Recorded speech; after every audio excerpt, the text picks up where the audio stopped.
All right, good morning. We are studying this month the ancient Toltec wisdom of Don Miguel Ruiz's book, The Four Agreements. And so the first week we talked about the first agreement was be impeccable with your word.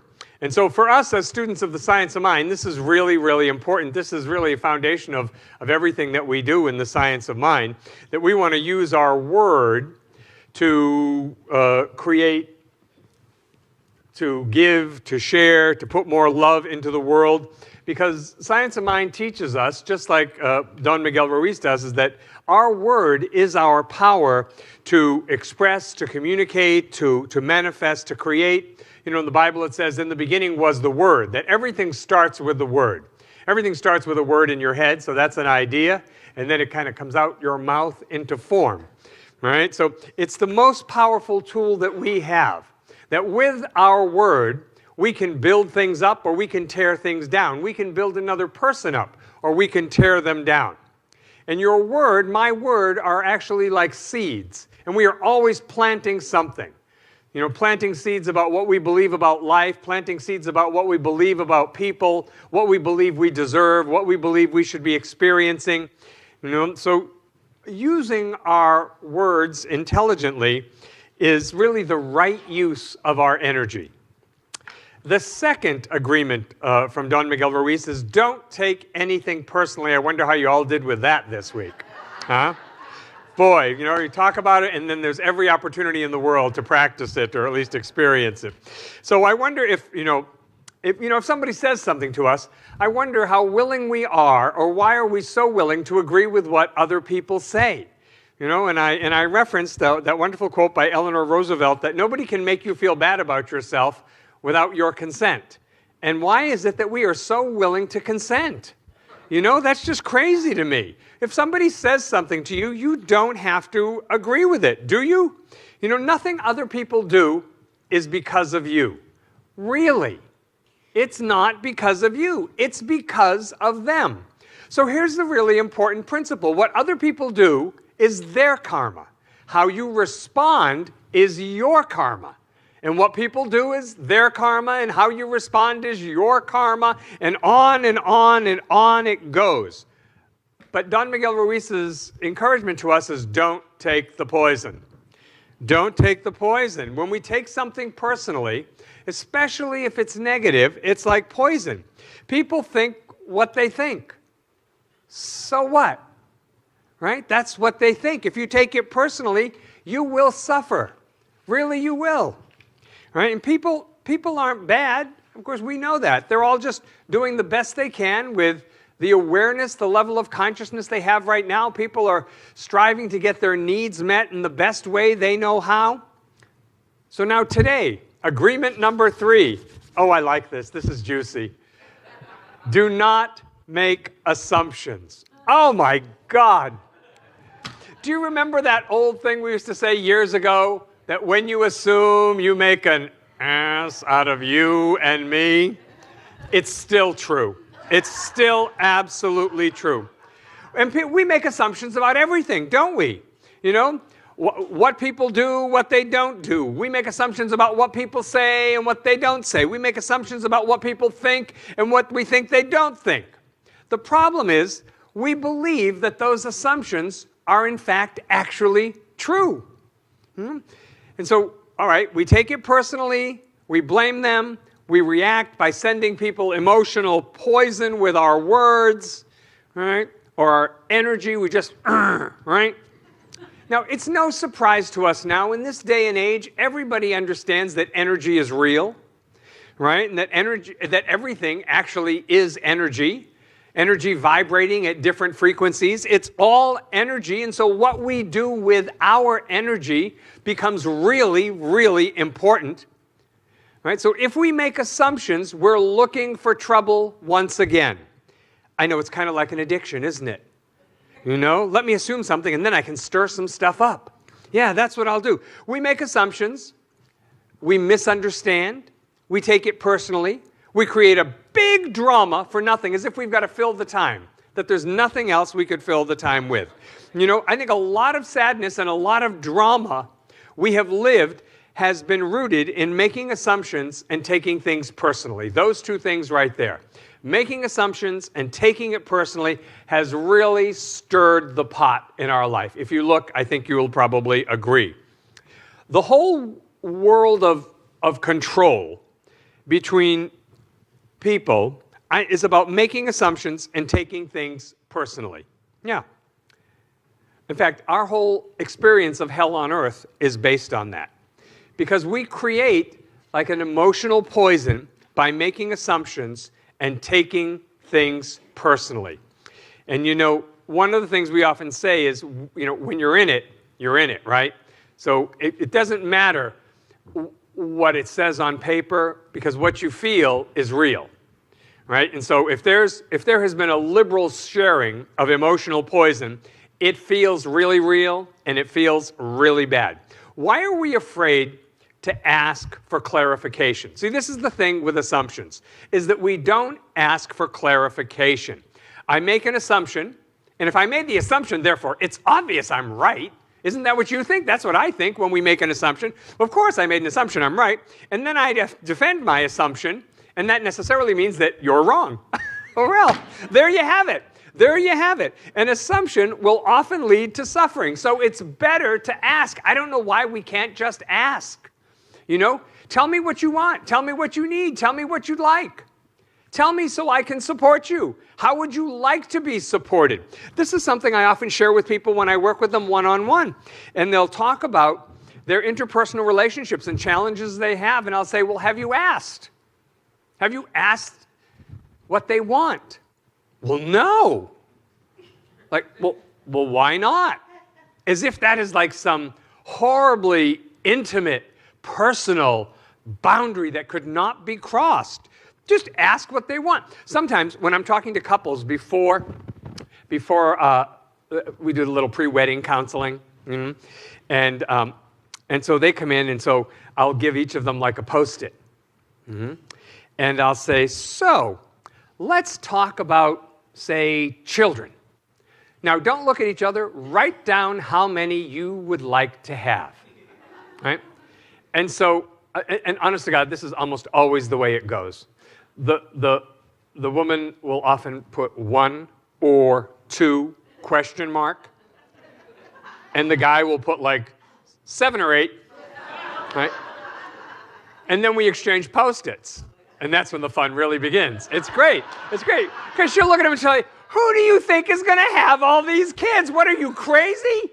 7 or 8, I'll be pregnant forever. Are you nuts? Are you out of your mind? He says, well, I came from a big family. I just assumed it would be fun to have all these kids. See, assume right there. Assume right there. The other thing that I ask people, and I think this is great in a relationship, is people think that how they feel supported is how another person should feel supported, right? It just makes sense, you know? And so I'll do the same thing with the Post-its. Write down what makes you feel. How do you know you're loved in a relationship? How do you know you're loved?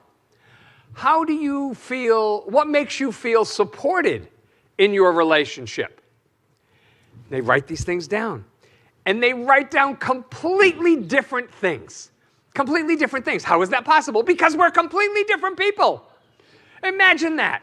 So one says, oh, I thought, you know, because this is how I feel supported, that if I did that for you, you would feel supported. No, not at all. Not at all. See, this is great. See, what I'm doing is I'm putting myself out of business, because I'm going to head these people off at the pass. They're not going to come back for counseling later, because we've handled this up front. What makes you feel loved? How do you feel supported? Right? And you share that information with significant people in your life, because otherwise people are just operating completely on assumptions, doing what they think, and then they don't understand why you don't appreciate it. I just don't understand how they can't appreciate all I'm doing for them.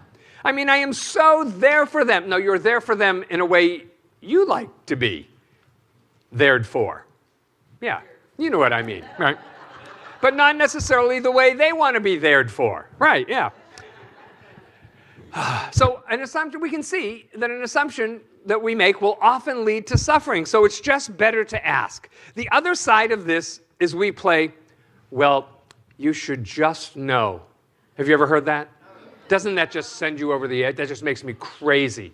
Oh my God, you should just know. Well, if you love me, you would know. Well, actually, no. That's not accurate. Because first of all, one, that's passive aggressive, okay? Two, why don't you put on your big boy or big girl pants, right? And take responsibility and communicate like an adult and ask for what you want, right? Because most people are not mind readers. We actually do not teach that. Most people are not mind readers. Just because you've hooked up does not mean you have total access to the other person's mind, right? Their body maybe, but their mind probably not. Right? So we don't teach mind reading. So we have to be honest and big people and say, this is what I want. You know, because when we're assuming, we are, by definition, actually making something up. We're just making something up. And the fact is, if you're in a relationship, a close friendship, or an intimate relationship with somebody, you know, they probably want to please you, you want to please them, so let's just tell the truth. Let's just tell the truth and make it really, really easy. See, you see, like, look, if you see somebody in a store, you're walking down the aisle, right? And it's somebody you like. And they say hello. And they smile at you. And you think, oh, they really like me. And before you're down the cereal aisle, you are married and with children, right? In your mind, right? Because they just looked at you and smiled. Now, it's nice. So see how we can go with assumptions? How often have we made an assumption in a relationship that's asking for trouble? Right? Yeah. I mean, we've all done it. It's like, hey, you know me. You should know what I think. You should know what I want. What? You didn't do it? Oh, you should have known. How could you not meet my silent expectations? Right? See, and then we feel hurt, right? We feel hurt. And they go, well, you should have known. You should have known. How could you? Right? So we get this drama thing. Other people don't actually know what you think or what you want. Sometimes they guess and they hit the nail on the head, right? So maybe that's a little misleading, you know. And what they should say is, "Wow, good guess on my part, huh? Because that was totally a guess." Right? That way, you won't tend to think that they are actually reading your mind. See, because we make assumptions, I think, to feel safe, right? That way, we can always have the answer. And we like having the answer, don't we? This is, you know, I know what to do here. Even if it's wrong, I know what to do. So therefore, I have the answer. So people tell us something or people don't tell us something, and we make assumptions to fulfill our need to know and to replace the need to have to communicate. Well, I don't want to really have to talk about it, so let's just operate with assumption. You know, do we really have to talk about it? Oh my God, you know, oh, they said this, it must mean that. That's a favorite of mine. It said this, so it must mean that. That's translating, you know, into Klingon or something, but it's not accurate. People, you know, the biggest thing in relationships is people don't say what they mean and don't do what they say. If everybody did that in relationship, there would be no divorce in America. You know, there wouldn't. If people did what they said and said what they meant. Well, I know I said that, but I didn't mean it. Well, then why did you say it? Well, I don't know. It's just what came to me in the moment. Well, do you have to say everything that pops into your head? I mean, if I did, I'd just be a long litany of bad words up here. And thank God I'm not. Thank God I'm not. I have to, like, cleanse every Sunday morning. Okay, I will not say bad words in the pulpit. I will not say bad words in the pulpit. So, what about the assumptions we might make about ourselves? You know, that maybe you overestimate or underestimate yourself. Maybe you don't give yourself credit for what you're able to do. You know, so here's a great one that people do in relationships. I guess this took on a relationship-y kind of tone this morning. But my love will change this person. There's an assumption, huh? My love will change this person. So first of all, good luck with that, okay? People change because they want to change. not because of how much you do or do not love them, right? People change because they want to change. And really, it seems to me, real love is accepting people the way they are without trying to change them. And the amazing thing is that in accepting people the way they are without trying to change them, it gives them freedom to change if they desire to. But you know, if you're always wanting people to be different than who they are, the message you're giving them is that who they are is not okay. Who they are is not all right. I don't really love you the way you are. If you would just be a little different, then I would really like you a lot more.